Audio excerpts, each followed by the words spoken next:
Il nostro progetto ha riguardato un intervento all'interno di uno degli appartamenti costruiti in un edificio di Zaha Hadid, che è caratterizzato proprio dalla sua famosa architettura, quindi queste forme sinuose derivate dal suo design parametrico e quindi matematico, dove c'è una composizione di volumi molto fluidi, articolati, morbidi, che creano questa architettura particolarmente caratterizzante.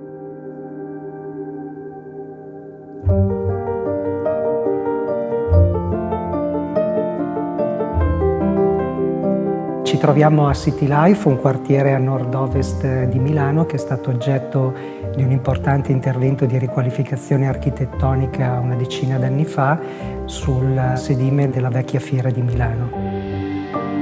È stato molto difficile all'inizio trovare il metodo in cui approcciarci, perché inizialmente era un alveare di tantissime stanze chiuse tra di loro, in maniera molto tradizionale, con la suddivisione degli spazi molto rigida.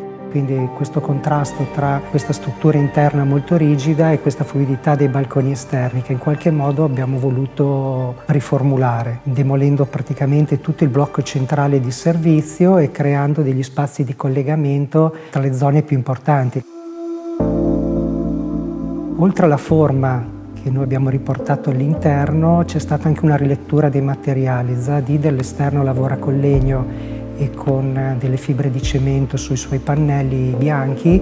Noi all'interno in qualche modo li abbiamo ripresi sia nell'uso del parquet in rovere naturale, ma soprattutto con questi microcemento che ci è servito per modellare tutte le nuove forme. Queste nuove forme curvilinee accompagnano sia gli arredi che sono completamente integrati che le pareti.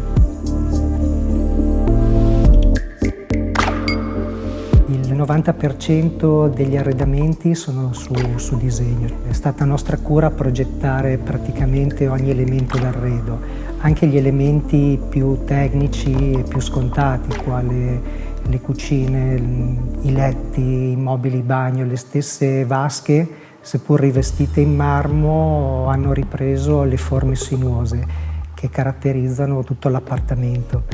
Nello stesso modo i controsoffitti rispetto alle preesistenze li abbiamo articolati nei vari spazi. Questo ci ha permesso anche di realizzare un'illuminazione ad hoc che è praticamente tutta formata da una serie di linee luminose a soffitto senza profili, e la difficoltà è stata quella di crearne le curvature. Si è fatta una grossa ricerca sui materiali. In questo caso, per esempio, tutti gli elementi metallici sono in ottone brunito, a cui si contrappone tutta la nuance di questo bianco molto caldo dettato dalle resine, che ci ha permesso di rivestire sia gli arredamenti che le pareti. A questi materiali si sono contrapposti poi alcuni elementi che abbiamo considerato preziosi, che sono stati gli elementi dei tessuti che vanno a caratterizzare sia i letti che i divani, e poi il rivestimento dei bagni. Quindi anche i letti, che sono stati fatti tutti su disegno e a misura, nascondendo anche, eliminando i comodini, nascondendo tutte le parti tecnologiche, le testate dei letti e alcuni rivestimenti perimetrali. Ci siamo rivolti tutti a 4 nuance di scelte di colori molto tenui, tutti in alcantara. Per i marmi abbiamo optato per 2 materiali lavorati sempre a grandi lastre, a macchia aperta, che erano l'Olive Sunset per quanto riguarda i bagni principali, mentre per quanto riguarda il bagno degli ospiti il Fior di Bosco. Grazie a questo tipo di committenza degli artigiani ricordo soprattutto il lavoro di ricerca, cioè la ricerca sui materiali, sui dettagli, nascondere tutte le parti tecnologiche che in questa casa sono numerose e che grazie alla passione del cliente siamo riusciti a trovare e condividere, spesso anche su sue ricerche, suoi stimoli, quindi grande passione per il video, il cinema, la musica, tutti elementi che in realtà sono celati da questo nuovo arredamento, da questa nuova architettura di interni che in qualche modo, attraverso le forme che gli abbiamo dato, nasconde questo cuore pulsante che è anche un po' un cuore di passione che si è trasmesso in questa casa.